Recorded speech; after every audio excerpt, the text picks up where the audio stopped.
Well, new this morning, the Canadian economy grew 2.2% in the last quarter as businesses race to beat tariffs. For more on this, we have CTV national news reporter Jeremie Charron joining us now. So, Jeremie, what does this all mean for the economy? Yeah, Kent, interestingly enough, these growth numbers are tied to tariffs, Trump's tariffs, kind of in a reverse way, right? As you just touched on, what we saw in the first quarter is economic growth outperform expectations and predictions.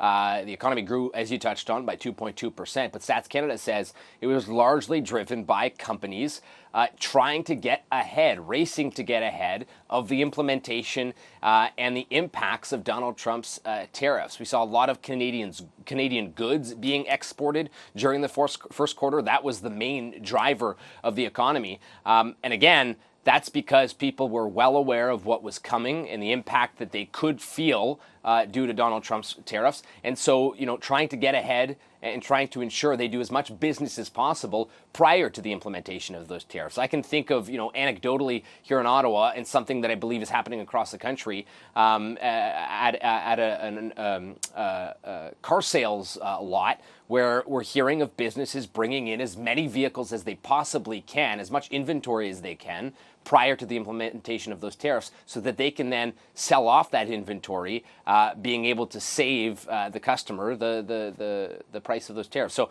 a lot of things like that were driving the economy in this first quarter. So perhaps a little bit of a false positive, if you will, but we did see, nonetheless, the economy outperform expectations in this first quarter. So tariffs looming over all of this, and there's been quite the court battle going on in the United States involving tariffs. Where do they stand right now? Yeah, Kent, on again, off again. All the uncertainty, I think, is playing a huge role here, certainly impacting businesses like we just touched on. What we know is earlier in the week, a U.S. trades court, ruled that Donald Trump's tariffs were not fair, that he had gone too far and used his powers beyond what he should have been able to, and therefore they blocked his tariffs and said that they had to be, taken away, if you will, and that the U.S. could not collect on those tariffs, specifically the Liberation Day tariffs that were being imposed on countries across the world. Then yesterday, what we saw was an appeals court stay it all and side with the Donald Trump administration and reimpose those tariffs, at least for now. What will happen now is we'll continue to see this play out in the courts. The Trump administration has promised to take this to the Supreme Court if need be, trying to prove that the implementation of the tariffs were justified, the means in which they used to justify the implementation of those tariffs were valid. That's the argument the Trump administration is trying to make. We know at least, judges in one trade court believe that is not the case.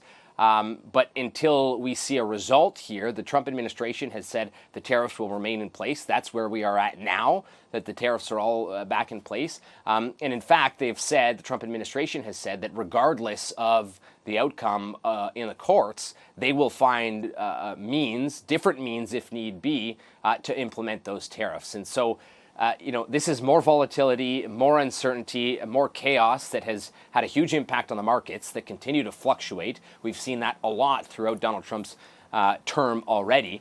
And it's impacting businesses that are trying to make decisions for the future too. On again, off again, on again, off again. The threat itself of tariffs has been enough to, as we saw through those GDP numbers, motivate businesses to get deals done and get business done as fast as possible prior to the implementation of these tariffs. And now the continued uncertainty, the continued chaos is only adding to that stress for a lot of businesses. Indeed so. Okay, Jeremie, thank you. Anytime.